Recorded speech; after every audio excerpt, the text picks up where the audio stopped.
Hello, Serge here from the back porch.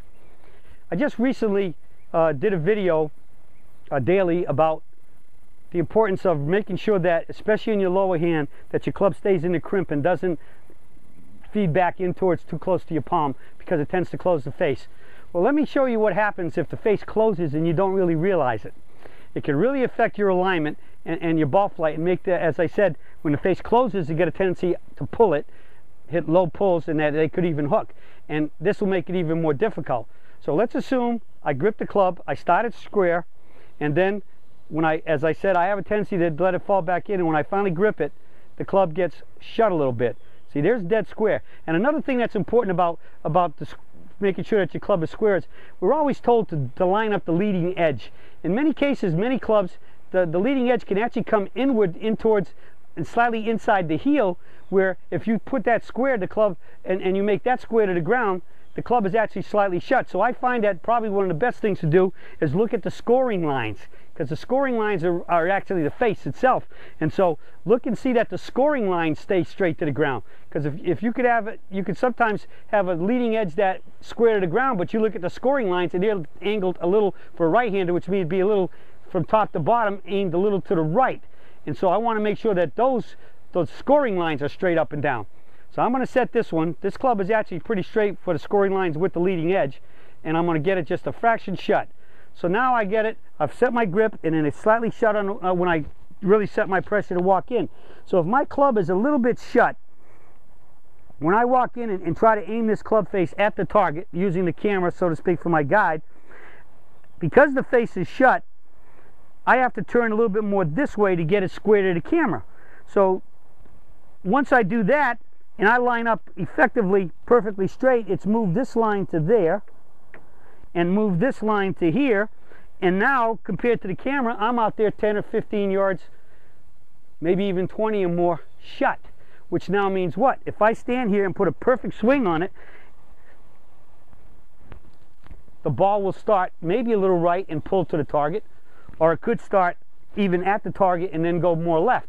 But the point is my club face messed up my making the H over here, where I find my target, my spot on my target line here, and I draw a perpendicular line in here, and I cross it on this side, which is making me an H, why I call it making the H, or at the least an upside down T.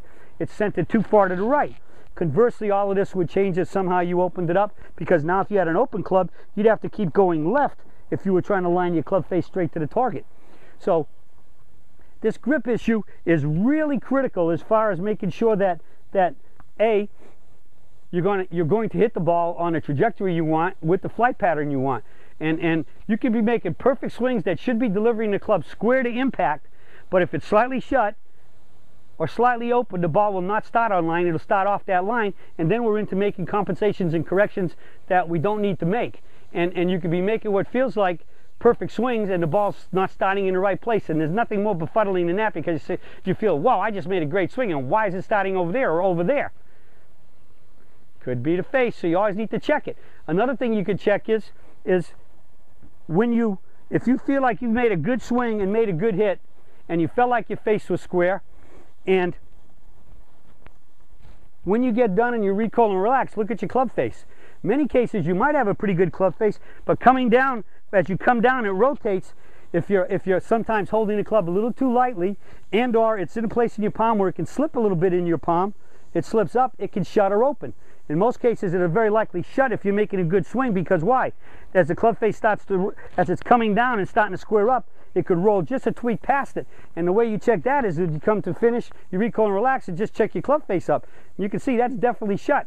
So if I felt like I had a good grip, but I keep ending up with a shut club face, I have to know that somewhere. And if I hit the ball solid, it's not because the club face that I hit the ball mishit it, because I know I just hit it solid. I heard it, it sounded solid, it felt solid, but when I get done, it's a little bit of the club face is shut a little or pushed open. Then you have to know that it's happening somewhere in your downswing when the CG start to happen. That's why it's mostly only hooks that the club face shuts on this deal, because the club face is rotating from toe up to square, and then it's going to go that way. But on the way down from here to there, when you're really accelerating and straightening your arms out to impact, centrifugal force is taking over, and the weight of the toe starts to tumble over the heel. It's starting to do that to get the square at impact. just a little too far before impact, and there's your left. And for a right-handed, and be right for a left-hander. So you need to think and readjust your swing. You don't need to readjust your swing. What you need to do is make sure that your grip is in the right place and you're maintaining enough grip pressure. That's where I say proper grip pressure is equal pressure with both hands, where the pressure is equal and we're both trying to swing them both at the same speeds, same effort, same energy, same everything. But check it out that it's in your crimp and it stays there and it doesn't change. And in many cases, if you're hitting these little pulls and blocks and you can't understand why, it goes back to the grip and your club face. So check those things out and you'll be hitting it more solid, straight, and longer. And that's what playing good golf is all about. Well, from the surge on checking your grip, make sure it's straight, your face isn't changing. That's it for today, and I'll be talking to y'all again soon.